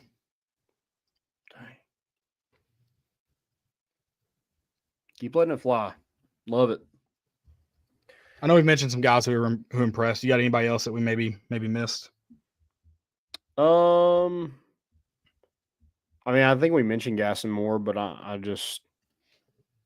thought James Pierce continues Someone to said look it. good. Yeah, someone said about Gaston Moore. It's not that he played great, but dude, kudos to him to come in and be just the stones on him. Yeah. He did not look to me like he was wavering at all in anything he did. No. And I think it is functional. Like, we do have a question on here. Do you think Gaston Moore would be good enough to beat Vanderbilt? I think Vanderbilt's way more about the defense than anything else. Yeah, I agree. But I think it's functional where I don't think it's not a loss. I'm not saying Tennessee couldn't lose that game with Gaston Moore, but I don't feel like it's an automatic loss either. Can I give you it's a hot take because I don't know how much I mean it, but can I give you my take about this week? Yeah. As far as this week goes, with or without Nico, I'd obviously like to have Nico. I think this game's way more about how this team gets up on the road, how this team plays against Georgia, who they have not played well yet for a full game. I think it's way more about those two factors than it is about who plays quarterback. I think there's so many factors outside of the quarterback that you have so many steps to get there that at this point just kind of roll out whoever and give them a chance. Let the rest of the team give them a chance, let the chips fall where they may. Well, the main thing is Tennessee hasn't ran the ball good against Georgia. That's why they keep losing. Yes. That's one big factor. But they also don't have the typical Georgia defensive line. Yeah. I mean, other than Jalen Wright running at 75 yards to the house last year, they really didn't move the ball at all. Right. There's a lot of factors in this week's game beyond the quarterback that I'm not – obviously, I want Nico to play. That's who I'd prefer, but I think there's so many things before you even get to the quarterback conversation that just don't – they matter way more, in my opinion. And I'm just putting this out here because this is a podcast and we just like to talk. Say Nico doesn't play in this game. Tennessee loses a close one. Does it really affect your playoff ranking? Okay, yes. I'm glad you said that because I agree. Be within striking distance at the final whistle if you don't win. Just be within striking distance. Yeah. And then, let me tell you a secret. They can't keep you out of the playoff with a bad loss in the SEC championship game then. You still got to beat Vanderbilt at that point. And UTEP. I'll mention UTEP. So would Tennessee get in? Would they be? If we beat Georgia and Vanderbilt, we're in the SEC championship. Oh, no. I'm talking about, is there a possible way where we could lose? The SEC championship game you get in? Yeah. Probably. No, if you lose that game, you're probably in. But if you get blown out, that's the game they're going to remember. That's the game. I'm talking about the SEC championship. If you get blown out in that game, it doesn't matter what you did at that point. Look at Georgia last year. And they didn't get blown out exactly. It just wasn't super competitive. Yeah. Because it looks like that's not the right word. That's not the right word. At the final whistle, it didn't look super competitive. That's how I should phrase that. It looks like most people is going to be 10-2. Right. You should, in my opinion, that should not be your championship game that not everyone has to play. Should not be a disqualifier. It only should get you an auto bid and a win. A lot similar to how I feel about basketball. A loss should not hurt you in that extra game that no one else has to play. Yeah. But I know the committee doesn't agree with that. No, I agree. I'm just seeing it. So Texas is set up to be a one-loss team. Say they're in the SEC championship. If everybody else is 10-2, who's that other team? Do we know? I don't know the tiebreakers. Sorry. Okay. That's what I was at. I was asking if there was still a way we lose this game and still end up in the SEC championship, because I don't know. I don't know what there's going to be so many head-to-heads. With Georgia losing this week, Georgia's a favorite versus Tennessee. So right now it looks like there'll be 4 2-loss SEC champions, right? 5. or 5 2-loss SEC teams, correct? With a bunch of head-to-head Unless- back and forths. Something else that could make this interesting: Texas A&M beats Texas at the end of the year. Everybody's 10-2. That's the one I'm talking about. Sorry. Okay. That is the scenario we need to happen. Not need to happen. For this to get real wild and weird, Georgia beats Tennessee, That'd be A&M 5, beats right? Texas. And then you should be at 5 teams with 2 losses. Yeah. Well, and also, who does Missouri have? They're out. Well, not according to Eli Drinkowitz. Ooh, they have South Carolina next week. Okay, hold on. SEC losses only, which I'd imagine it would go to your the next tiebreaker. Okay, let's say Missouri wins out, Landon. They're a 2-loss team. Okay. Ole Miss wins out. They're a 2-loss team. Mm-hmm. I don't remember who Ole Miss has left. Yes, I don't. Ole Miss wins out. So I forgot about Ole Miss. Alabama wins out. There could be as many as 1, 2, Almost 3, as 4, Florida and 5, Mississippi 6, State. Yeah, they're winning out. 7. If A&M beats Texas and Georgia beats Tennessee, there could be 7 2-loss SEC teams. Jesus Christ. You got to win this week. There could be because I forgot. Missouri's the only team I don't think wins out because they probably lose to South Carolina this week. Also, Eli Drinkowitz tweeting at a fan after the only reason you won is because Jackson Arnold sucks. Shut up. Get out of here. You should be fired for being a dork, not because you're a bad football coach.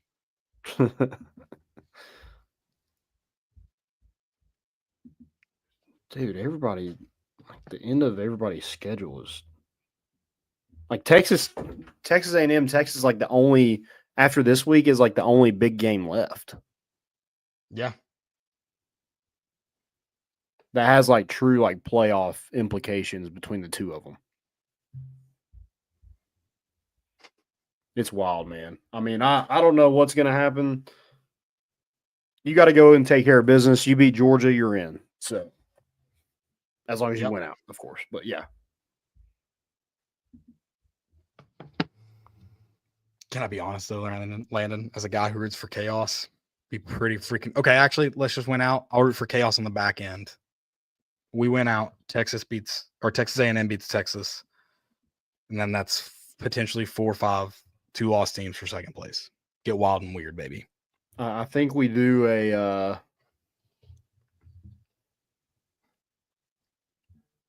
like a longest throw competition to see who makes the playoff out of those 7 SEC teams. I know. Do you have to use your starting quarterback? No, use your head coach. Oh, okay. Is Josh Heupel still got that kind of juice though? Oh, I'm sure. Okay. Yeah, hefty lefty. He's good. Okay. Eli Drinkwitz obviously out. I have no clue what Kalen DeBoer looks like. Kirby, I mean, he probably has a pretty decent arm. Sark, I don't know. He'd probably take some roids before and throw it like 75 yards.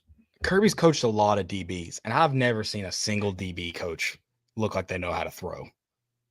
I just think there's something inherently about defensive back coaches. Maybe they know how to throw a football, but for some reason, always lobbing it up. Well, when they're warming DBs up, man, they look like those guys in high school football TV shows. Mm-hmm. That's what they look like. Yeah, well, Josh Heupel just has to beat 3 guys to be in. Josh Heupel worries me, though. He's throwing a lot of youth footballs. Him and his son. He's got to stop playing ball with your son, dude, just in case this happens.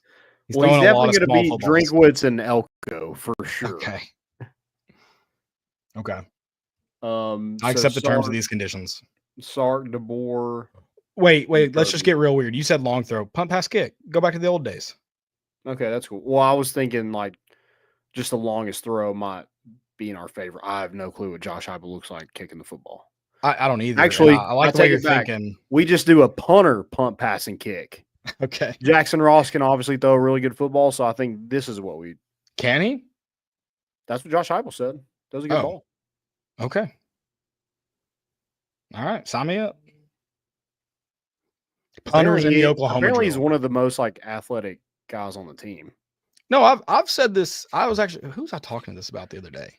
Because maybe there was a fake punt. And I was like, there's this common misconception that kickers aren't athletic, and like not 90%, but a plethora of kickers, a good percentage of kickers. If you went and lined them up with their high school football team, they're going to be some of the fastest dudes on that roster, and they're going to be some of the better athlete ones. I'm not saying they're the best football players. So unathletic because they're wearing like 90 something. Right. They're wearing 4 number 1. I think it looks a lot different. Right.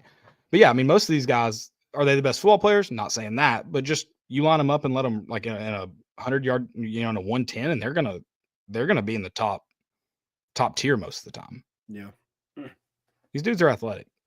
Also, it doesn't shock me to learn that about John. I mean, he did play. I think he played Australian rules football before he started punting. Oh, did he? I think so. I don't remember his history. We're probably gonna find out he was committed to play for Rick Barnes at one point. All right. Well, I guess that was all for college. Well, that wasn't all for college football. We just did college. We just like rolled into naturally. Did y'all see how seamless that was into the playoff?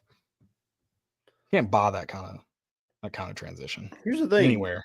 I know, like, with everything going on, you're worried, you're nervous, but you're in the conversation. I think that's all you ask for going into the season is be in the conversation throughout the entire year and control your own destiny. I'm not nervous. Are you nervous? No, we're going to kick their ass Saturday. I do need to respond to. I had someone ask me if you guys are going to be in Athens, and I'm just going to respond to hell no. No, we'll not be there. And that's not the boys' fault. That's not the team's fault. That's me. That's me. I know. I got to do what's best for the team. Mm-hmm. Yeah, if more than one person barks my face, your boy going to jail in Athens, and that is not happening. No, they don't enforce laws in Athens, so you're probably fine. Okay. Specifically traffic laws. Actually, I guess they do enforce traffic laws in Athens because they get caught an awful lot. Yeah, and imagine like all the times that they've been caught and they're like, hey, I'm a Georgia football player and got off. Like that's just the ones who got caught. It's true. It's true. It's a good point. Did you see an Ole Miss fan just get obliterated by a state trooper?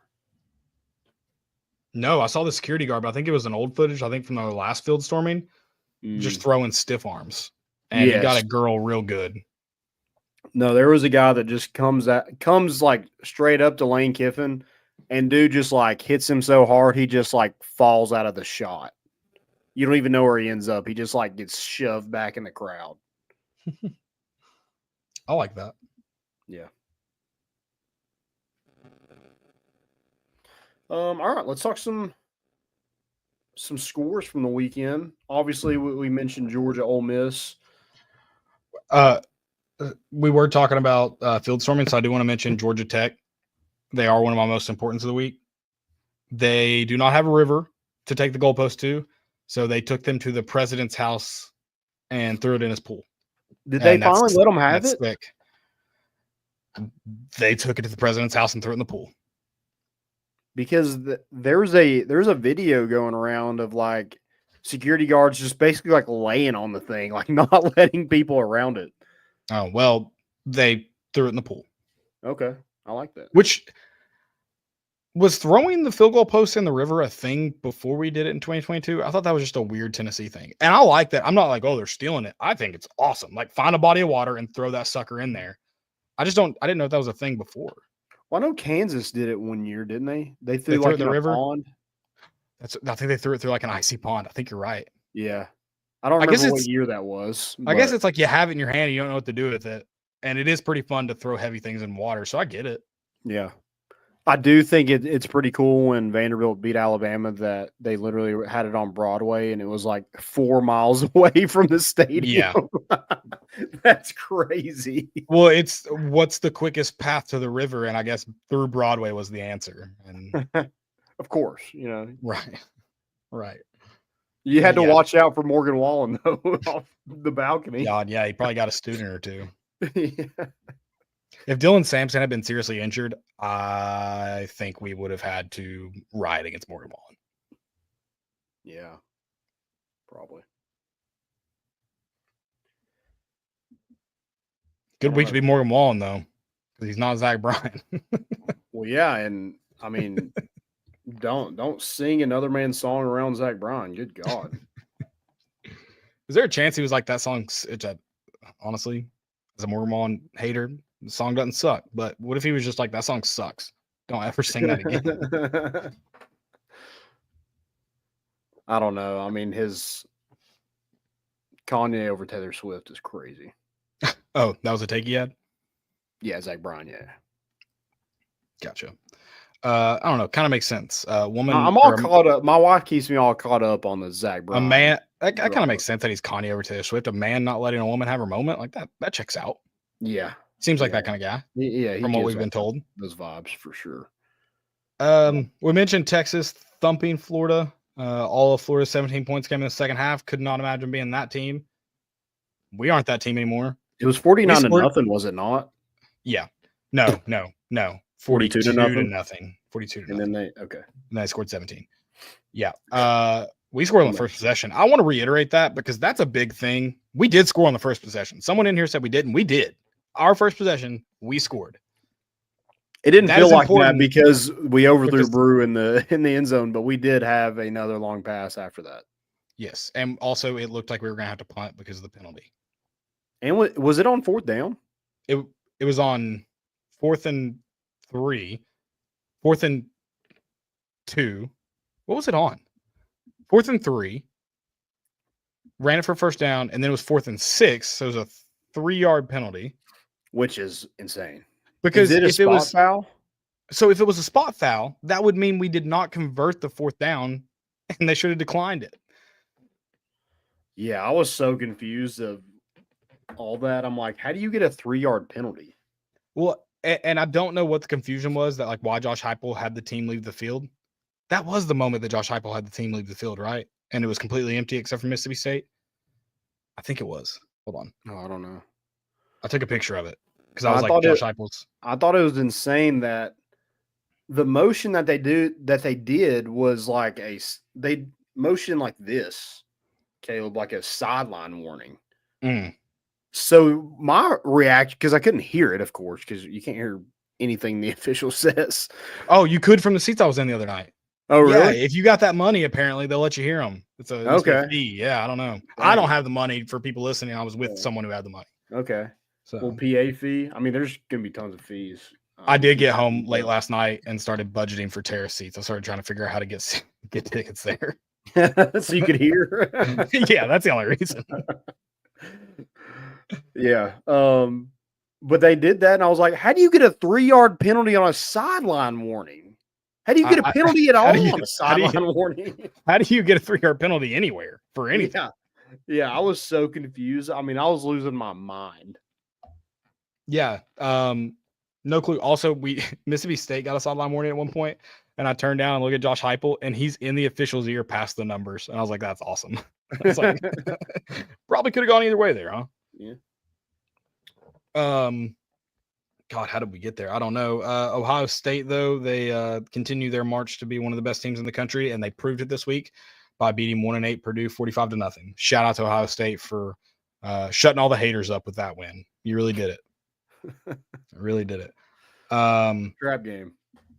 Yep. Joey's Penn State is back. 35-6 win over Washington.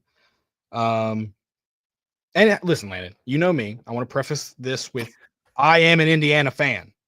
I'm about to be a Hoosier before you know it. I'll be wearing red and white pinstripe pants. A 20-15 win over Michigan shouldn't have you jumping teams. If they thought you were worthy of that seat or that number before that, they should have had you there. Michigan sucks. You won by 5, and it got hairy at the end. That shouldn't necessarily bump you up unless teams in front of you lost. Yeah, I mean, I gotta think Ohio State just rolls Indiana. But my respect for you and respect for Tennessee, because I think it helps Tennessee. we are all huge Indiana fans when they play Ohio State because I think a loss to Indiana kicks them out of the playoff. I mean, I hear your point. It didn't look good. I mean, it didn't look good this week, but I don't think that's I still think Indiana has I think that'll be a close game. I think Ohio State probably wins it. I think it'll be close. Okay. I don't think Ohio State will blow them out. I don't know what the spread opened up at, but Well, we want Indiana to blow them out. I would love nothing more. That's Absolutely what we nothing. Did you watch the ending of the BYU Utah game? Did you stay up late for that one? I Or did just catch up? I did see the end of it. Yes. I don't want this. I think Danny White's just crazy enough. I don't need him to be more crazy. Utah's AD was on the field for the last play of the game. Oh, did you see the press conference? Yeah. That's okay. Crazy. That's cool. Like, I mean, I think I look at that as a non-biased observer, and I go, you're batshit insane, but also respect you're sticking up for your guys, your dudes. I love that he just like he was on the field on the last play of the game. If Utah had somehow scored, it would have been called back because their AD was chasing down a line judge. That's insane. What a holy war. Landon, breaking news. Florida State sucks. Florida State does suck. Also, it sucks for Utah not scoring a single point in the second half. How about that, AD? Yeah, that probably would have helped you in that game. And but I do respect the AD just saying, like, we thought we wanted to be in this conference. This conference sucks. You want to know the best part? This hasn't been confirmed. I read it somewhere today. I haven't confirmed it yet. And I have sources to confirm. They just haven't done it yet. That was apparently a Pac-12 crew. Like that crew used to be Pac-12. Now they're Big 12. Yeah, he's like, I'm going to talk to the commissioner. Yeah, dude, that commissioner, that man's counting dollars on. He didn't even watch that game. Yeah, that was way too late for him. Yeah, for sure. Landon, tell me if you've heard this one before. Brian Kelly's fraudulent team gets thumped by Alabama. Dang. What a showing. Death Valley, though, I mean, best environment ever. They can't even. They couldn't even get a good tiger out there. Ooh, tiger curse. Yeah, it has to be a tiger curse. Has to be. Which there is a theory, Landon, that so the governor that I was talking about that made all that happen, he is an alum of Louisiana Lafayette. And there's some chatter on the line that everybody from Louisiana Lafayette hates LSU, and they think this was a double bird or double tiger, whatever you want to call it, to LSU. Okay. They think he might have done this on purpose. Mm. Also, did they refer to him as Mike, or did they go with something else? Also, the picture they tweeted out before the game of like this tiger's in the stadium, the tiger looked dead in the cage. It was not a good look. Probably should have like done something to really get him going. It was a pretty sad sight to see if you're a human being with feelings. It might have been Spike the tiger. Nice. I think it's super impressive for Alabama to score 42 points and not a single be a throwing touchdown. Do you think they knew Jalen Milroe could run?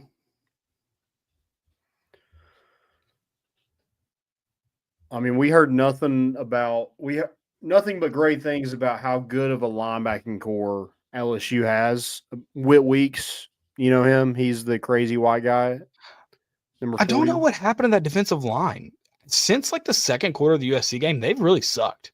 And that was the first game of the season. But the first quarter, I was like, man, they're legit. They look really good. Harold Perkins is gone for the year, but still. I don't think he got injured in the midst of all that. I think he got injured late in that game, didn't he? I don't know if he was like – I think this was like after the USC game. Okay. I was thinking he got injured in that game. He might have, but yeah, they've sucked since like the second quarter of that game. Mm-hmm. Yeah, and then they're like, "Oh yeah, LSU's defense is nasty. They have these two like really good linebackers, and they have this white guy who's number 40 who braids his hair, and they just get freaking boat raced by Jalen Oh, Milrow. thought that was going somewhere else. Okay. Or butt raced, yeah. But or butt raced. No. I didn't need you. No. Stop. Oh my gosh. I just saw this score. Virginia beat Pitt. Undefeated Pitt has now the two most embarrassing losses in human history back to back after being playoff bound. Yeah, they're like, all we got to do is win out, and then they just fall flat on their face. That's the thing I thought would happen with Indiana. And respect to Indiana, they keep proving me wrong. But when people start like really paying attention to a team that shouldn't be there, that's when they lose. And that's exactly what happened to Pitt. Yeah. Yeah. They start paying attention to this. Oh, Pittsburgh somehow undefeated. Well, hold my beer. Well, Landon, you know who doesn't falter at attention? The Indiana Hoosiers. So maybe put some respect on their name. At this I don't point, really want to. That's fair. I don't want to talk much about this. I just want to say, it was a close game. I didn't watch it, but Ashton Genty is a dog. Just give him a Heisman now. Just do it. Don't hesitate. They already told Cam Ward he's not welcome here.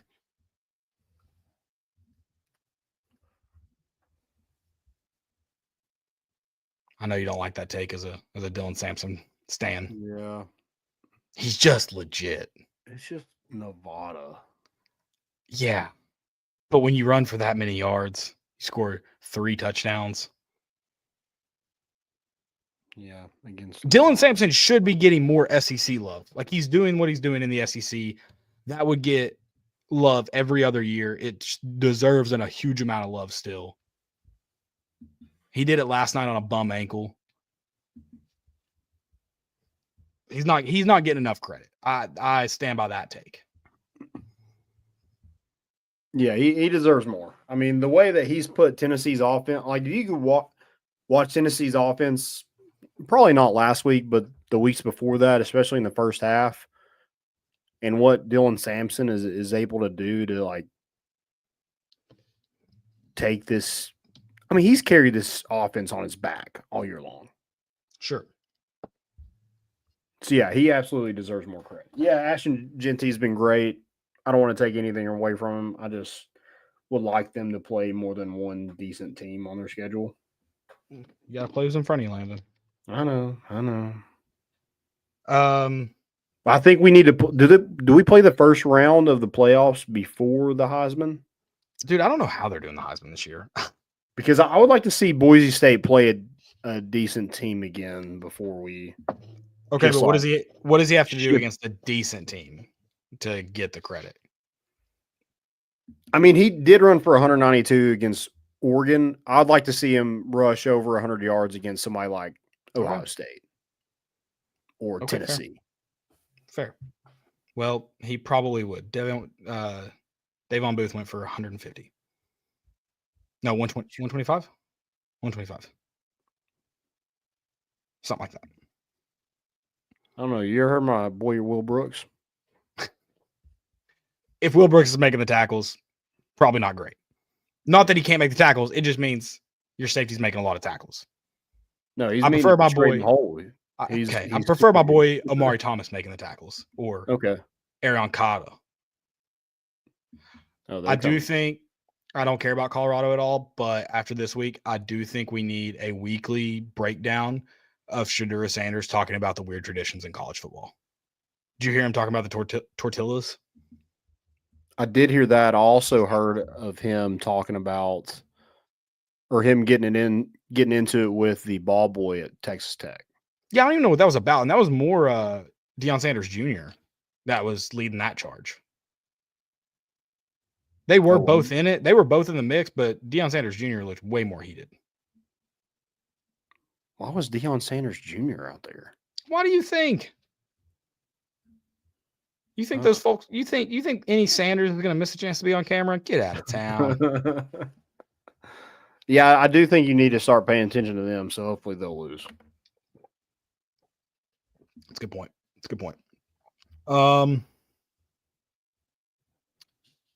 South Carolina, Vanderbilt. South Carolina proved that a good defensive line limits what Vanderbilt can do. Yeah. So that makes me feel better. They proved it. We're there. Sure. You're not that guy, pal. No, he is not that guy. Only other game I really have that I want to mention, I'm sure you have some more, is Missouri, Oklahoma. Get rid of Jackson Arnold. You're done with him. That experiment is over and done with. Yeah, he gone. Yeah. That was embarrassing.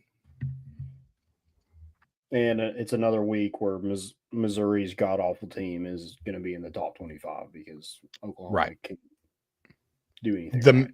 The mayhem of the moment was awesome, though. 3 touchdowns in less than 3 minutes, I believe. Yes. When did that first touchdown come from Missouri? They scored. Sorry. They scored they came out of the 2-minute warning and scored on that play. So under 2 minutes. There were 3 touchdowns scored.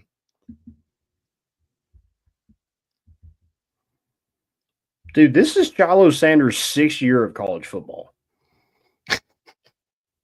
I was thinking about it. I'm like, dude, this guy's been like Jeremy Pruitt was still the coach at Tennessee. We're trying to recruit Shiloh Sanders. And this guy's played on 3 different teams for 2 years. That's crazy. COVID. Was there a medical red shirt in there? I guess there had to be a medical red shirt in there somewhere. I don't know which one. Might have been at Jackson State somehow. Maybe their JUCO transcripts didn't. I don't know. I don't know what's going on. That is not a JUCO school. Or yeah, you're right. That's a. It's not HBCU. HBCU. Yeah, maybe that doesn't transfer over. Who knows? Okay, gotcha. So he's got one more year then, right? Pretty much, yeah. Yeah, just keep playing him. Wait till they say no. I mean, I guess they're never going to tell Dion no to anything, so. True.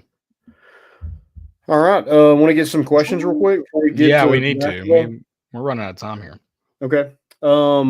This is from Mason Chandler. He said, what should we expect from the offense if Nico, Dante, etc. can't go in Athens?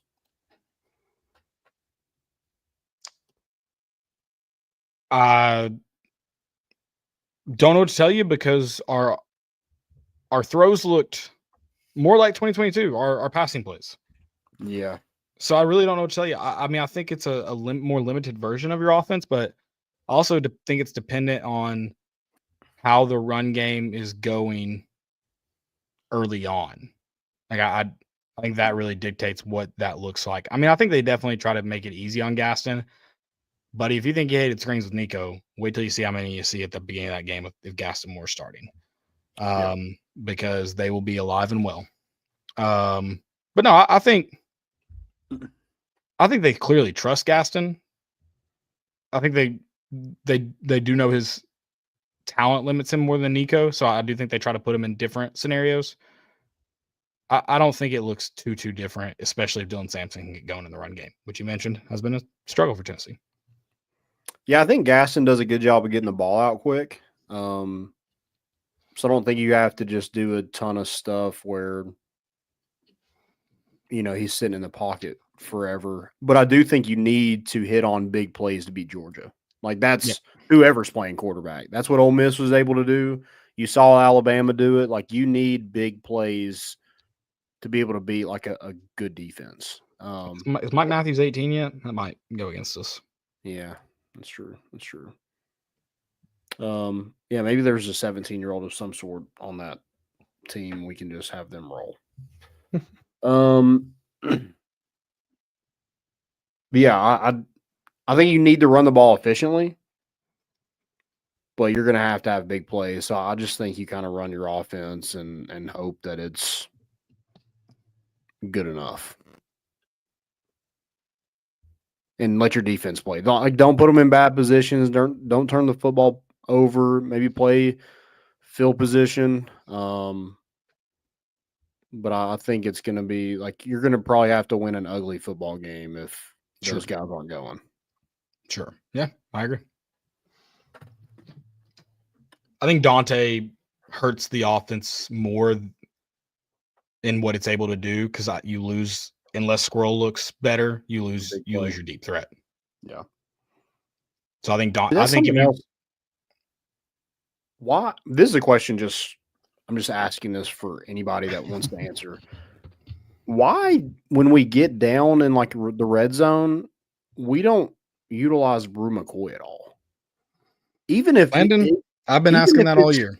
Even if it's like, I'm not even saying like a jump ball. I'm just like the stuff we do with him with the slant and the hitch route, and let him go pick up 6 to 8 yards. And if he breaks the tackle, then he scores. I just don't understand why we're not utilizing a guy that just does nothing but pick up positive yards. Landon, I've been asking that all weekend, all year.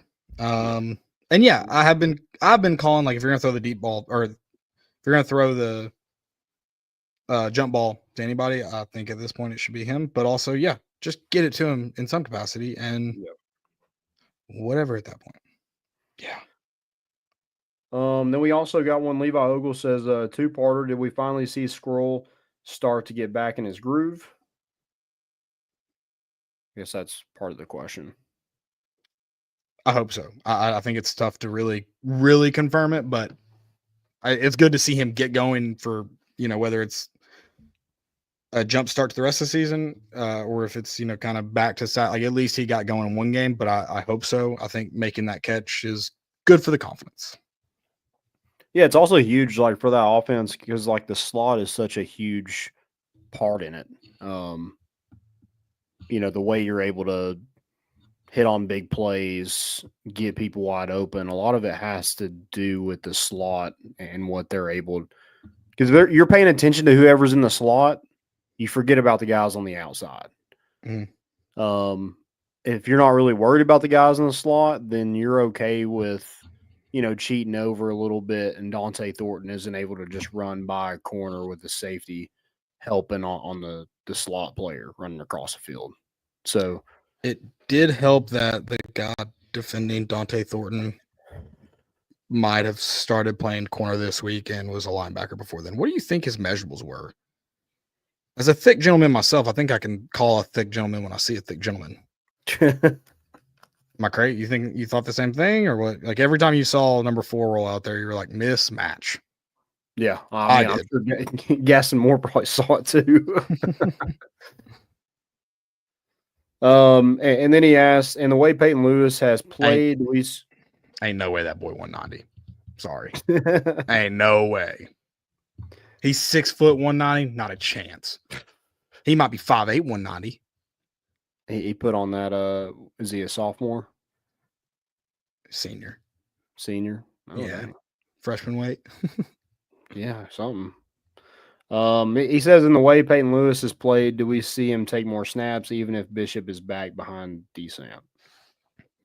More snaps, yes. I do think Deshaun Bishop's still your number 2 back if he's good to go. I agree. Yeah. You probably see him in some capacities, probably maybe later on in the game, or maybe a play here and there. But yeah, he probably gets the amount of reps Cam Selton got. Yeah. Last night. Yep. Any more questions? I don't think I had any more. No, I think that's okay. It. Basketball real quick, and then we'll do some segments and get out of here. Tennessee. I got to be honest. I was super, super, super nervous going into this game. Oh. Playing on the road with a new team, and then there is an ugly white guy with bleached hair and a headband. And I'm like, oh, yeah, he's going for 40. Yeah, but I mean, we got on the plane with no skirmishes, so that made me feel better. Man, I mean, listen, defense travels, and you came out and suffocated this Louisville team. They wanted to get out in front and run. They wanted to get into transition. They wanted to shoot the 3. They did none of that. 0 of that, Landon. for almost 6 minutes of play. The first 5 minutes of play, they did nothing. Yep. I'm glad you brought up that plane stuff because I'm gonna ride on a corporate plane this week, so I thought I might just get on the action, see what it's about. I'm gonna start a fight with somebody up there. Who knows? Maybe Rip it's clothes, something. some Yeah, blood. something about 20,000 feet. I'm just like, hey, somebody want to punch Anybody want? somebody? Hey, let's scrap. Let's make this Yeah. plane ride enjoyable. Let's get it going. Yeah. Anybody else a little bored in here? Yeah. But yeah, man. I mean, not only does defense travel, but you dominated the boards. And it wasn't pretty the whole way. You don't want those amount of turnovers. Your point guard has 11, your team has 20. It wasn't what I'd call pretty throughout the whole game, but you play good defense for the whole game, and you had big time players knocking down big time shots. Yeah, I mean, like you said, defense is always going to travel with Rick Barnes. I did see, I think Ramey tweeted out that the Wilsons were the basketballs we were using. So I think he said bet accordingly.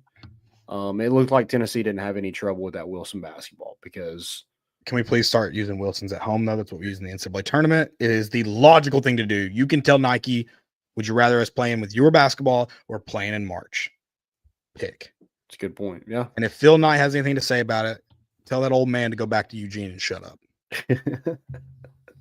But yeah, I thought we shot the ball well, and I think that's any Tennessee basketball team.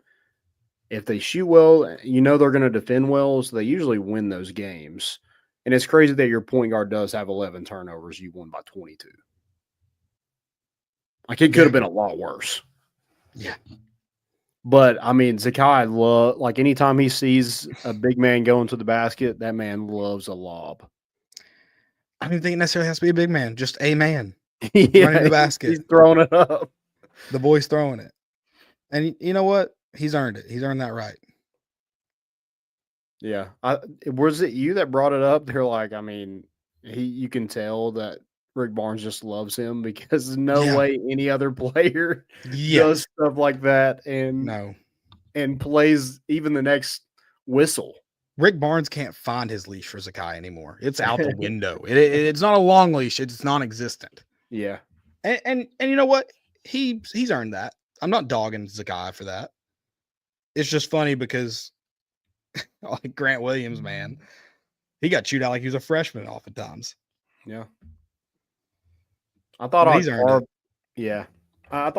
played a lot better. I think Jordan Gainey continues to play really well and just kind of fills up the stat sheet. I mean, he's not the most athletically gifted player on this team, but he had 4 rebounds, 4 assists, what a shot, 2 steals. To be bringing him off the bench is huge. Yeah. And he's a guy that can find his own shot too. Like he doesn't have to. He's not just like a spot up shooter. Like he can create a little bit. And I thought he played pretty well. I thought Jemai I think you put him on whoever's best score is, and just let him go to work. He had another 3-steal game. 7 rebounds, only 3 points, but he's 1 for 2 from 3. 50%, baby. Yeah, this was just like a total domination. I thought Louisville was like, okay, they might be pretty decent. I was wrong. Someone mentioned that they didn't think they'd be very good. I was like, I hope you're right. I don't really know much about them. I know they have a new coach, first-year coach. Yeah, a lot of transfers. I think all 5 starters are new players to Louisville. Is that correct? I think Trey Orr was there last year. Okay. But he was a transfer. I think he was at Long Beach State before. No, you're right. It is his first. I think it was all. I think I heard that on the broadcast before the game. Really? Okay. Yeah. Also, number 93 as a basketball player is insane. Yeah, it's kind of sick though. It is kind of sick. He was really good too. Refs don't even know how to call fouls on him. They can signal it in. Smart. Yeah, Tennessee plays Wednesday? Who do they play Wednesday? Do you know? Montana is that next game. Okay. Montana, Right. Austin P, and then they head to the Bahamas. Is that where it's at now? Sure. Maybe. Okay. There was one year the Maui was in Asheville. It was COVID. That was kind of sick. Yeah. Sorry, I still don't know where they're heading, but they play Virginia and the Bahamas. Okay. Well, I still think there's a lot to like about this basketball team, but there's still a lot of unknowns. I think they have a scorer in Chaz Lanier that you can depend on. They obviously have Zakai. The defense is going to show up. So I think they should be good. I just think it has to be a good shooting night for Tennessee to beat like good teams. Yeah. And I don't think Louisville's a good team. I mean, the fact that looking back on it now, it's like we were underdogs in this game. Right. So were they? I mean, Tennessee was ranked 12th and Louisville wasn't ranked at all. So it was head scratching for sure.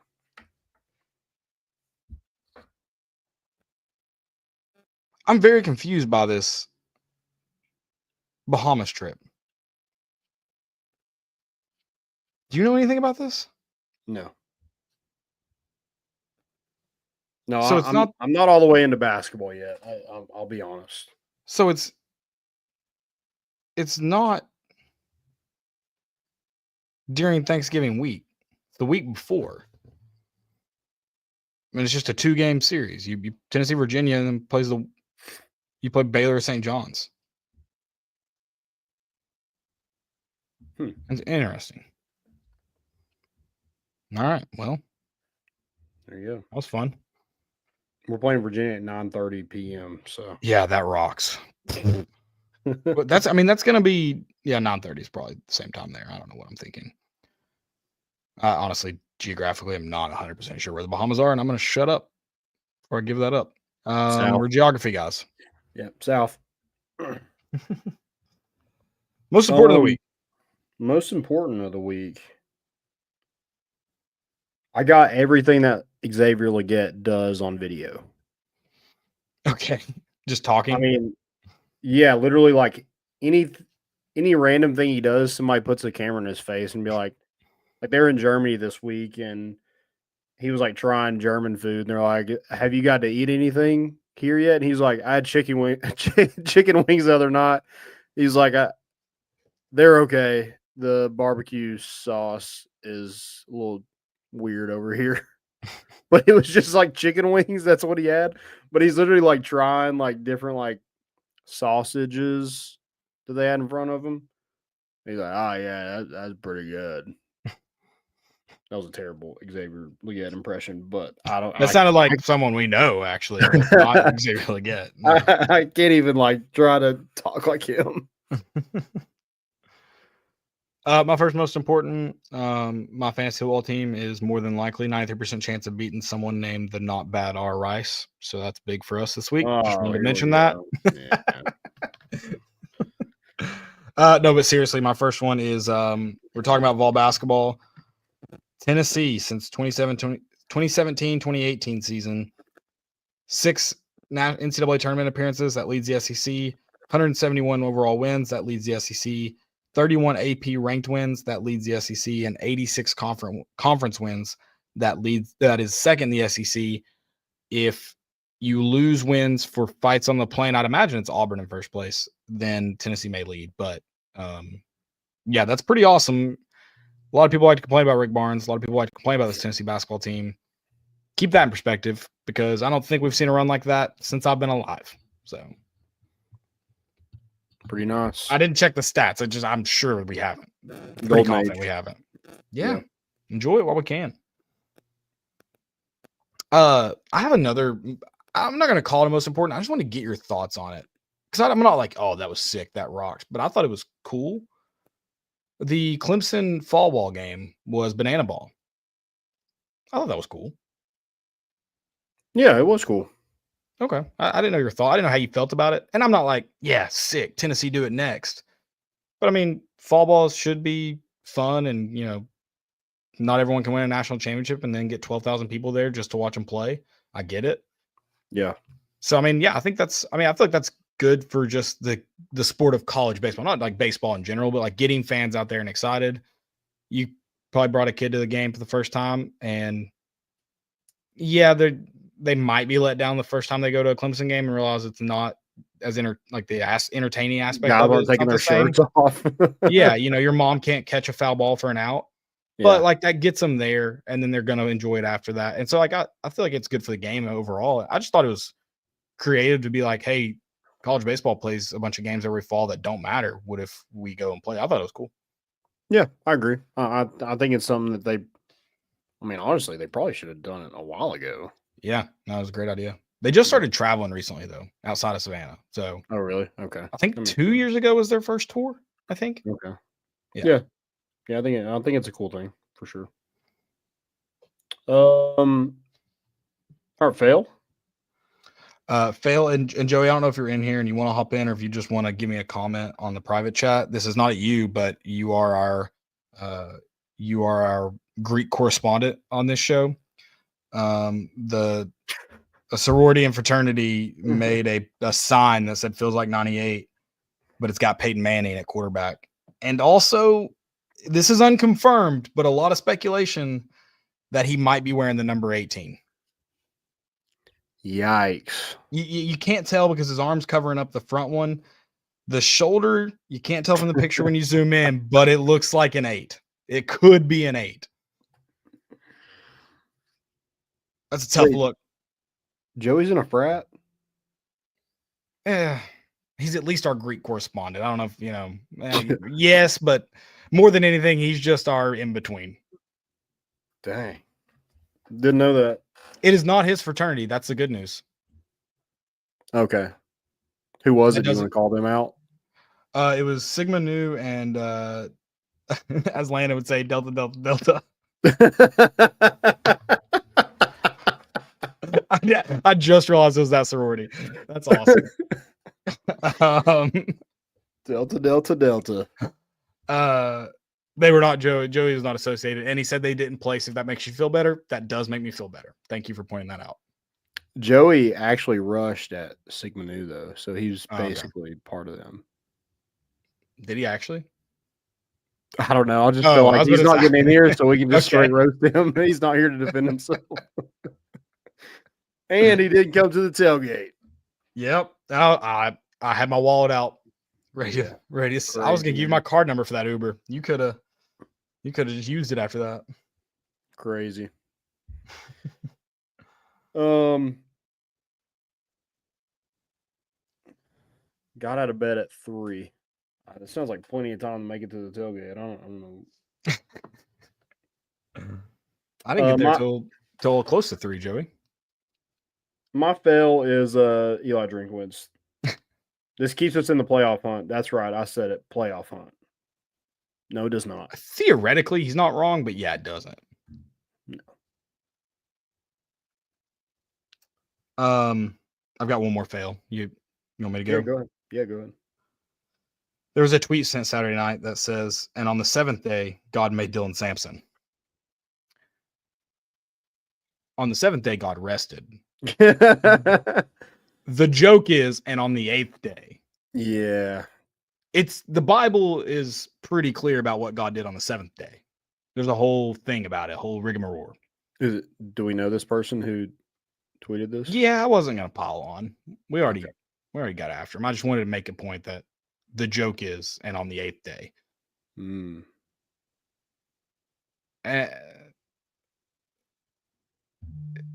Maybe it would be still funny if we didn't know what God did on the 7th day, but we do know.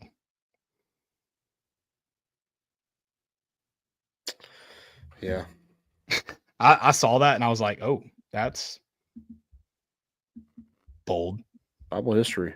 So God never rested, apparently. God don't sleep. Did he sleep? Rested doesn't mean sleep, so maybe it doesn't mean sleep. It doesn't mean sleep.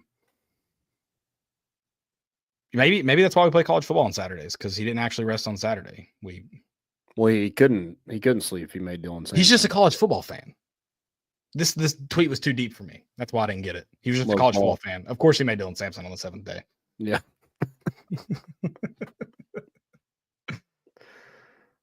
I missed that. I'm glad you pointed that out, because I have a feeling I know who it is too.